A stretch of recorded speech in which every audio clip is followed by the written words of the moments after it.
Hey guys, welcome to Study IQ. और इस video में हम इस इशू को डिस्कस करेंगे, क्या जेएनयू में जवाहरलाल नेहरू यूनिवर्सिटी में एक टैंक होना चाहिए, एक बैटल टैंक होना चाहिए या नहीं। जी हाँ, इस पर काफ़ी अभी डिबेट चल रहा है। जेएनयू के वाइस चांसलर तो यही चाहते हैं कि जेएनयू में एक टैंक होना चाहिए। ऑफ कोर्स कोई डिफेंस पर्पसेस के लिए नहीं, ये एक डीकमीशन टैंक होगा। जैसे एक स्टैचू होता है, एक सिंबॉलिक तरीके से उसको वहाँ पे स्थापित किया जाता है, वैसे ही इस टैंक को कहीं पर रखा जाएगा। और उसका रीज़न क्या है मैं आपको बताता हूँ। पूरी कहानी अच्छे से डिस्कस करेंगे और साथ ही साथ इसी टॉपिक को डिस्कस करने के बहाने और भी वेरियस टॉपिक्स जो हमारे एग्जामिनेशन पर्सपेक्टिव से इंपॉर्टेंट हो सकते हैं, we will discuss them as well. Let's begin. Study IQ के पेन ड्राइव और tablet courses various comparative examinations के लिए अवेलेबल हैं for SSC exams, bank exams, और रिसेंटली हमने यूपीएससी का pen drive and tablet course भी लॉन्च किया है। साथ ही साथ यूपीएससी की टेस्ट सीरीज भी है, both in Hindi and English. आप हमारे प्रोडक्ट्स बाय करने के लिए studyIQ.com से डायरेक्ट बाय कर सकते हैं उनको, या फिर इन नंबर्स पे कॉल कर सकते हैं अपनी कोई भी क्वारी सॉल्व करने के लिए। सो व्हाट एग्जैक्टली हैपेंड ये जानते हैं पहले। देखो, आपको पता होगा कि जेएनयू में रिसेंटली कारगिल विजय दिवस सेलिब्रेट किया गया था। नहीं पता तो अब आपको पता लग गया है। इसके बारे में मैं आपको थोड़ा सा और भी अलग से बताऊंगा। तो कारगिल विजय दिवस सेलिब्रेट किया जा रहा था जेएनयू में, और उसी दौरान वेरियस हस्तियां स्पीचेस दे रही थी। और जेएनयू के वाइस चांसलर ने एक काफ़ी यूनिक रिक्वेस्ट रखी सरकार के सामने, भारत सरकार के सामने। इन्होंने कहा, इनका नाम वैसे याद कर लीजिएगा, एम जगदेश कुमार जी, ठीक है। ये वाइस चांसलर हैं जवाहरलाल नेहरू यूनिवर्सिटी के।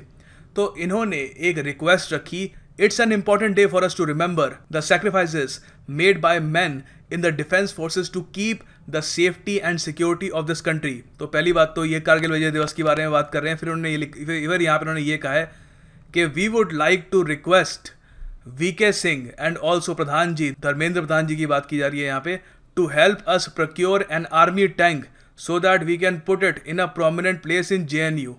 तो यहाँ पे ये कह रहे हैं कि इन्होंने बेसिकली वीके सिंह जी को और ये धर्मेंद्र प्रधान जी को रिक्वेस्ट कर दी जेएनयू की मदद की जाए कि एक आर्मी टैंक वहाँ तक पहुँचाया जाए, ताकि एक बहुत ही फेमस जगह पे, जैसे मैंने आपको बताया, वो टैंक रखा जा सके।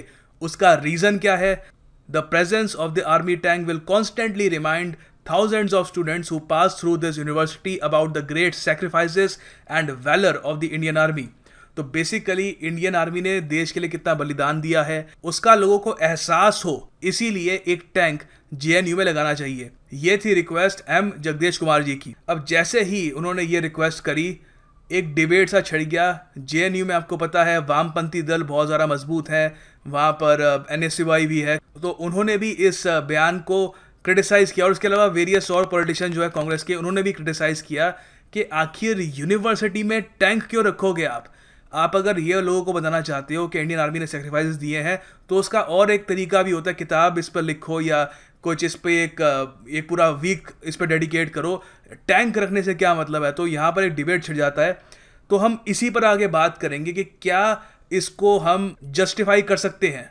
अब मैं जानता हूं कि आप ये बात डिस्कस करना चाहते हैं कि किस पक्ष ने क्या कहा, क्या कौन से लोग जेएनयू में टैंक रखने के समर्थन में है, कौन से उसके विरोध में है, दोनों का लॉजिक क्या है, दोनों किस तरीके से अपना जो भी स्टांस है उसको जस्टिफाई कैसे कर रहे हैं। अच्छे से we will discuss that, we will come to that. मगर वहाँ तक पहुँचने से पहले कुछ इंपॉर्टेंट पॉइंट्स आपके सामने रखना चाहूँगा जो आपको एग्जाम में काम आएंगे, क्योंकि मेन जो पर्पस है इस वीडियो का वो एकेडमिक पर्पस के लिए बनाई है वीडियो।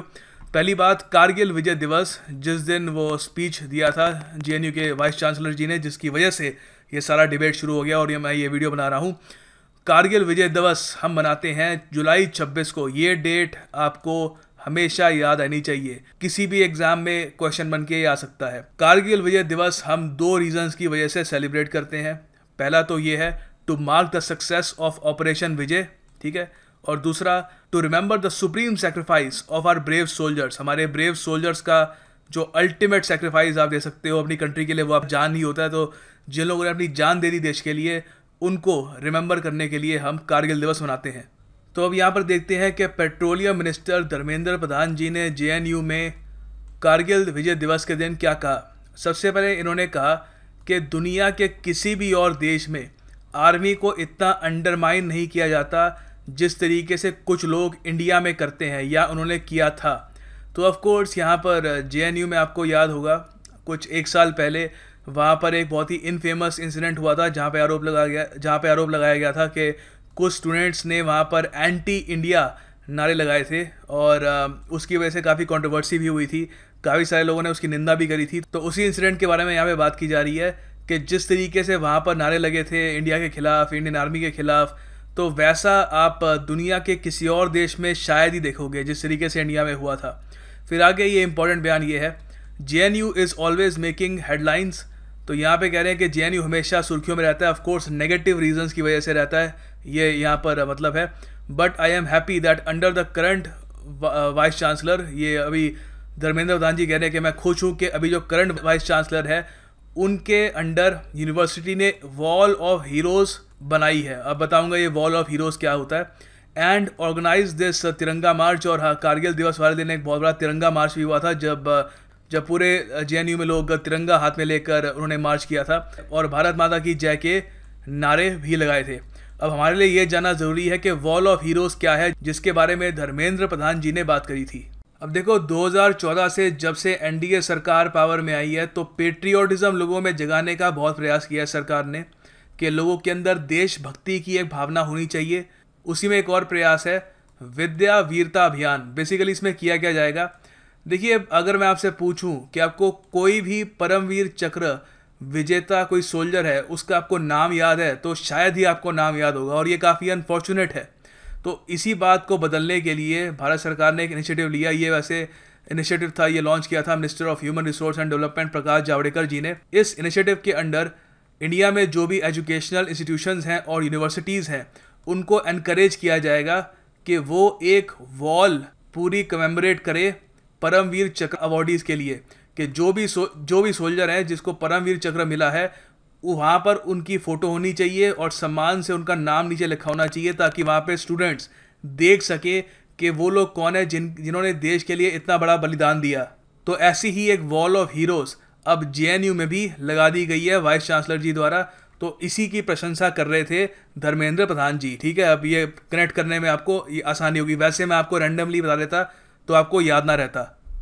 अब आपके लिए यहाँ पर एक MCQ है, आपको बताना है कि इनमें से कौन सी स्टेटमेंट सही है। इनमें से एक स्टेटमेंट गलत है और एक सही है। ठीक है, आपको बताना है इसका आंसर क्या है।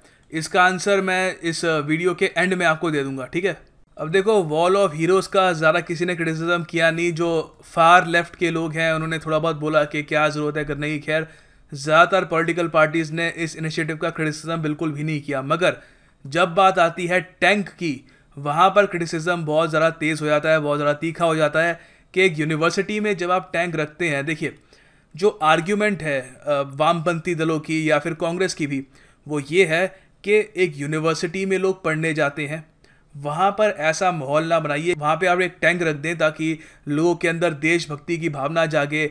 इससे देशभक्ति की भावना नहीं जागती। देशभक्ति की भावना जागती है कि आप अगर लोगों को दिखाएं कि उनका जो टैक्स है वो सही तरीके से इस्तेमाल किया जा रहा है, उनके पॉलिटिशियंस करप्ट नहीं है, उनके यहाँ गरीबों की केयर हो रही है, कल को वो जब बूढ़े होंगे उनकी भी केयर होगी, देश उनकी केयर करने के लिए बना है, हम एक दूसरे का साथ देंगे तो ही आगे बढ़ेंगे। इन सब चीज़ों से देशभक्ति आगे बढ़ती है।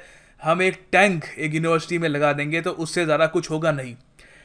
इसका जो काउंटर आर्ग्यूमेंट है पहले तो ये है कि अमेरिकन यूनिवर्सिटीज़ जो है वहाँ पर वेटरन्स डे मनाया जाता है, कि जो लोग वर्ल्ड वॉर 2 में जिन्होंने अपनी जान गंवाई थी या फिर इराक युद्ध में, अफगानिस्तान युद्ध में भी जो शहीद हुए थे अमेरिका के लिए, उनके लिए वेटरन्स डे मनाया जाता है। तो यहाँ पर तो अमेरिकन यूनिवर्सिटी में कोई नहीं कहता कि वॉर की बात, सोल्जर्स की बात आप यूनिवर्सिटी में क्यों कर रहे हो।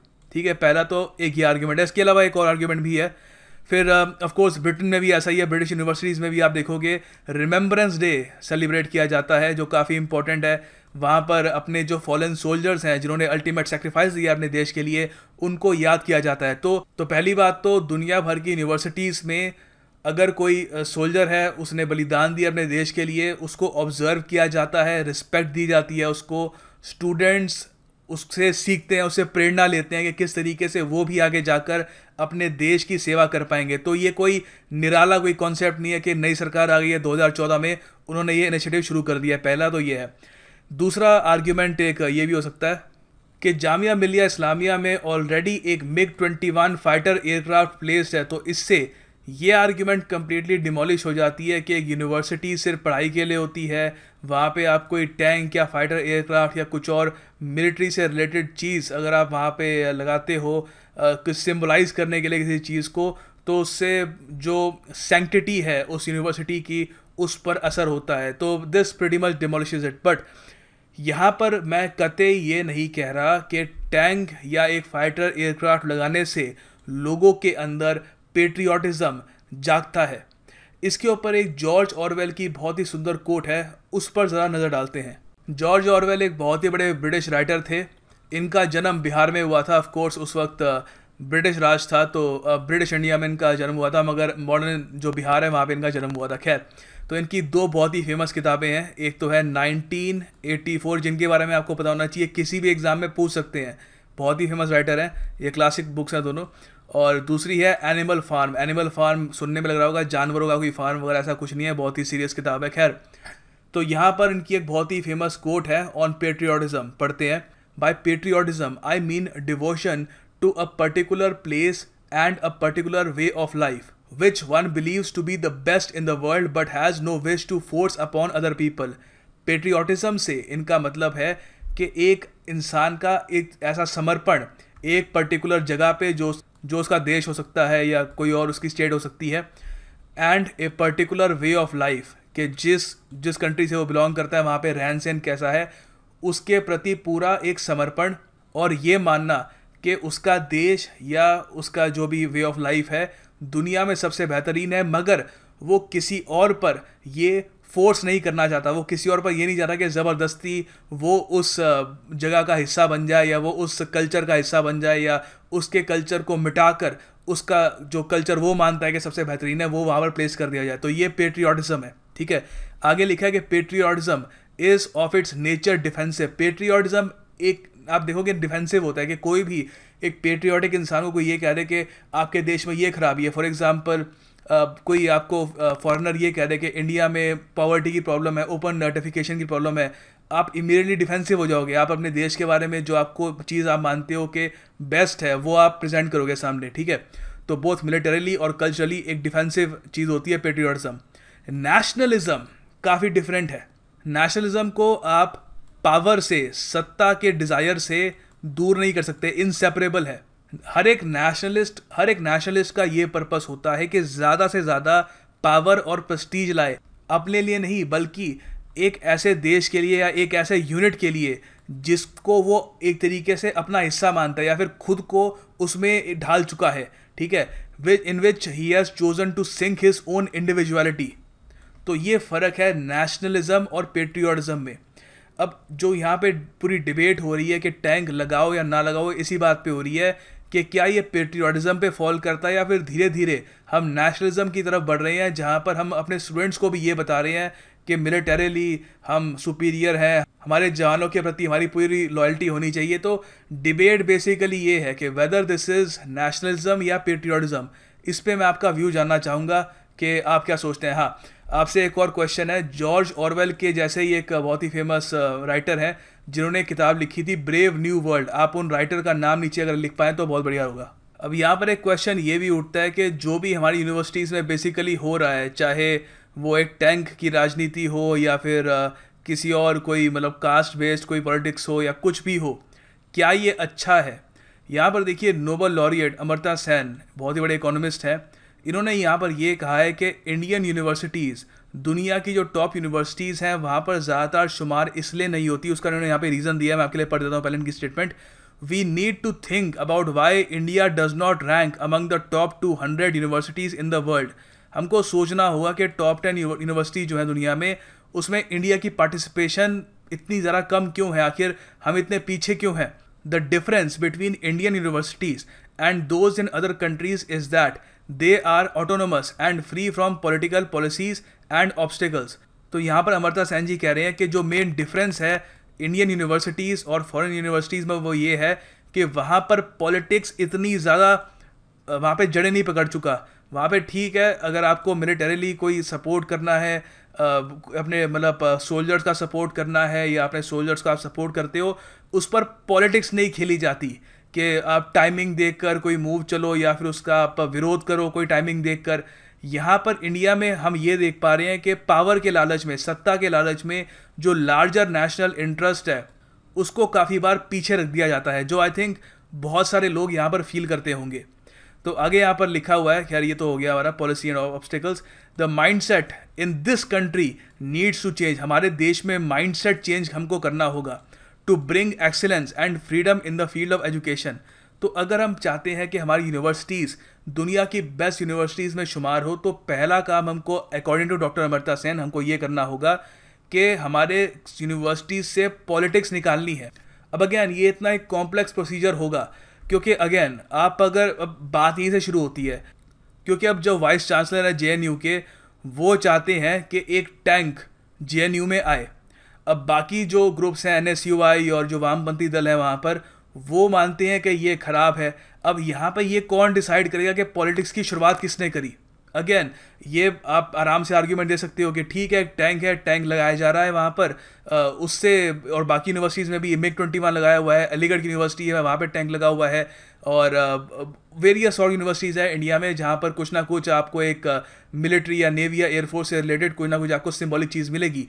बट उसका मतलब ये नहीं होता कि हम वहाँ पर नेशनलिज्म या अल्ट्रा नेशनलिज्म या जिंगोइज्म प्रमोट कर रहे हैं। इसका मतलब ये भी हो सकता है कि हम हमारी आर्म फोर्सेस का सम्मान कर रहे हैं। तो हम यहाँ पे लाइन कैसे ड्रॉ करेंगे? कौन डिसाइड करेगा कि पॉलिटिक्स कहाँ से स्टार्ट होती है? तो that's why the problem is so complicated. और इसका सोल्यूशन एक ही निकल सकता है कि हम एज सिटीजन्स ये डिमांड करें कि हमारी यूनिवर्सिटी में पॉलिटिक्स नहीं खेली जाएगी, हमारी यूनिवर्सिटी से जो पॉलिटिक्स है वो बाहर निकाली जाएगी, तो ही जाकर हमारी जो यूनिवर्सिटीज़ हैं, जैसे जवाहरलाल नेहरू यूनिवर्सिटी, वो दुनिया की बेस्ट यूनिवर्सिटीज़ में शुमार हो।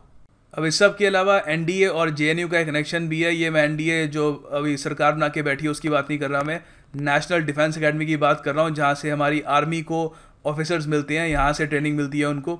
तो बहुत सारे लोगों को पता नहीं है कि एनडीए के कैडेट्स को जो डिग्री दी जाती है अपनी ट्रेनिंग के बाद, वो जेएनयू से दी जाती है। तो ये काफ़ी स्ट्रॉन्ग कनेक्शन है जेएनयू का आर्मी के साथ।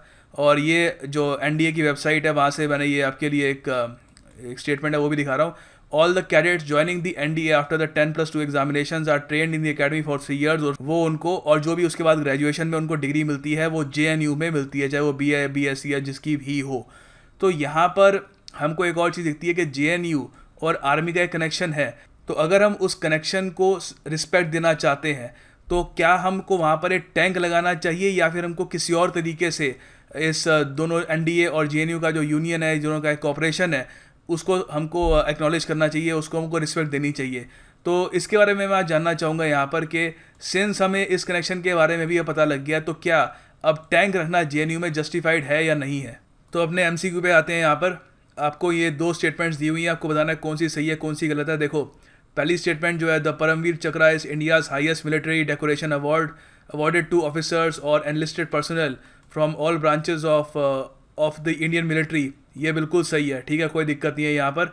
फिर जो सेकंड स्टेटमेंट है यहाँ पर, the Paramvir Chakra is equivalent to the Medal of Honour in UK and Victoria Cross in USA. ये गलत है, क्योंकि विक्टोरिया क्रॉस यूके में है और मेडल ऑफ ऑनर जो है ये यूएसए में दिया जाता है, ठीक है। So this statement is incorrect. And this is the end of the video. उम्मीद करता हूँ वीडियो आपको पसंद आई होगी। अगर आपको पसंद आई हो तो वीडियो को लाइक ज़रूर करिएगा, और नीचे अपना जो कमेंट बॉक्स है वहाँ पे लिखिए कि आपका क्या विचार है कि क्या जेएनयू में टैंक होना चाहिए। ये सिर्फ एक क्वेश्चन एक टैंक का नहीं है, यहाँ पे बहुत सारी चीज़ ये टैंक सिम्बोलाइज़ करता है कि कहाँ पे हमारा देश जाएगा इन द फ्यूचर। हम पेट्रियाटिज़म किसको मानते हैं, नेशनलिज्म किसको मानते हैं, हमारे देश के हिसाब से क्या सही है क्या गलत है,